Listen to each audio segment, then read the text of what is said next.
and I must tell you, and I'm sure that you know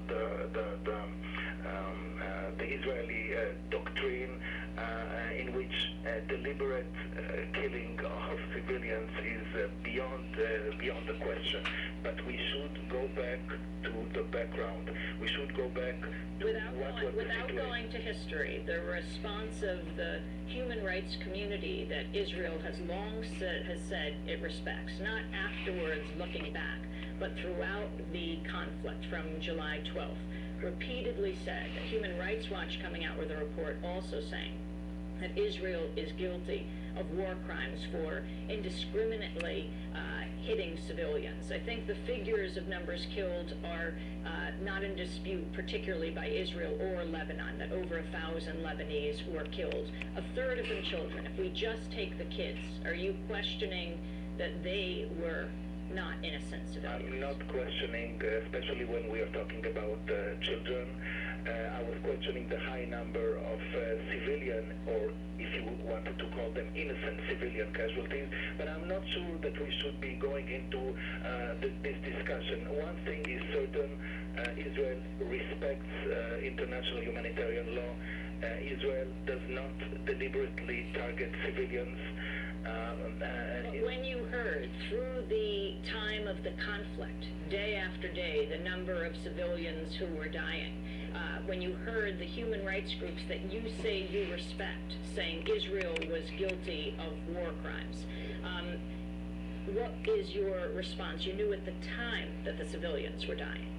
Well, I'm sure that we cannot ignore the fact that there was a war going on. My predecessor has talked about assessing the damage in Israel. We're not talking about assessing damage in Israel. We had a similar situation on both sides of the border. Those two countries, Israel and Lebanon, were held for years. And I'm sorry, you don't want me to go into history. I'm not going into history. I'm going into way back, weeks and not years back. Those two countries were held practically hostages by terrorism, and when war broke, war has its prices. It's not that... Ambassador, let me ask you a question. Yes. When you say held by terrorism and terrorists, in a sentence, how do you define terrorism? I'd like maybe to make a comparison. Terrorism deliberately targets civilians, innocent civilians, and for every Israeli civilian that is injured or killed on the Israeli side of the border, it's a great success for Hezbollah, for Iran, for Syria, for Hamas, for the Palestinian terrorist organizations. And I think that if not defining terrorism, it says it all. Answering maybe in some way to your previous question. Well, let me respond to that one. For every Lebanese innocent civilian injured or killed, we see it as a failure. Ambassador, so do you consider what happened over the last month a failure? Do you consider Israel's bombing of Lebanon a failure? Not at all. What we have been trying to do, and I think with quite a great amount of success, is not to win a war. We're not talking about a basketball game. We're not talking about comparing casualties, which is something that I must say I'm pretty annoyed by the comparison of numbers from one side to the other side. What we have been doing, and I don't think it's a matter of declaring a victory. What we have been doing is changing the reality in a way that the international community, who was warned during all those years about the danger, the great danger of the great danger to Lebanon and to Israel, not only to Israel,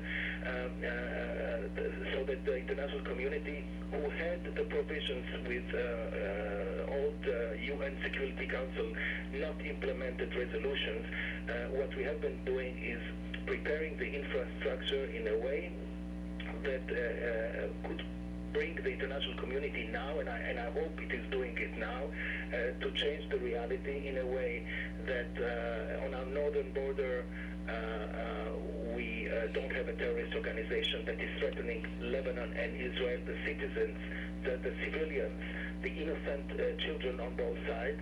This is one thing, and it has, if I may say, regional implications with anything that has to do with terrorism fundamental Islamic terrorism and policy that might endanger not only northern Israel and southern Lebanon. Ambassador, I'd like to ask you, early in your beginning remarks, you mentioned that once the war began, it was irreversible. I'd like to ask you about that, because obviously every day that the war went on, decisions had to be made as to whether it would continue or not, and eventually Israel did decide that it could accept the agreement that was reached at the United Nations for a ceasefire. So how do you say that it was irreversible once it had begun? It had begun with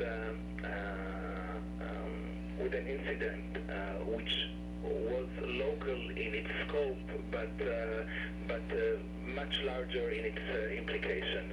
And what happened, and I'm sure you and your listeners have not forgotten what happened after the first reaction, the first almost natural reaction was a barrage of thousands of rockets. And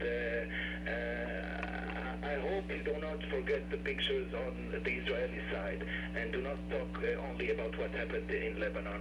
A barrage of rockets, some of them long-range rockets, some of them endangering very central targets within Israel.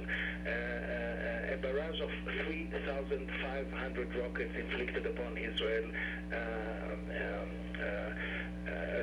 against its population, against its sites, and this is what I meant when I said it was irreversible. The next stages, we all know what happened in the next stages of the war. Can you talk about Israel's use of cluster bombs, the cluster bombing of the civilian population of Lebanon? What I can tell you that Israel abides by the principle of international law and international military law. I don't want to go specifically into details of something that has been written in one report, respectable as it is or not. I'd rather not go into the details. Well, Israel hasn't denied that it's used cluster bombs in Lebanon, and now, after the hot conflict has begun to simmer down, you still have these bomblets on the ground that are exploding. Well, I didn't deny it either. What I was saying that we are abiding by the international law, the military and the international humanitarian law, and I would leave it at that. How would you have done this differently, given what we see today, given the damage, given the casualties? As you said, every civilian killed is a failure. You know that the figures are very high for the Lebanese civilians, whether you would dispute one number or another. What would you have done differently? It's somewhat an unfair question because it's as we say, is to be very smart after the deed. I would go and answer with a question: what would the international community do differently if it had known that what Israel has been saying during all those years, namely that southern Lebanon has been hijacked, occupied, terrified by terrorism with a big threat to both countries, and it had the utensils in its hand. The international community had those resolutions, could try to implement, and did nothing. And I would ask the international community, what would you have done differently, knowing the outcome of this threat that was inflicted upon both countries? And again, Ambassador, one last question.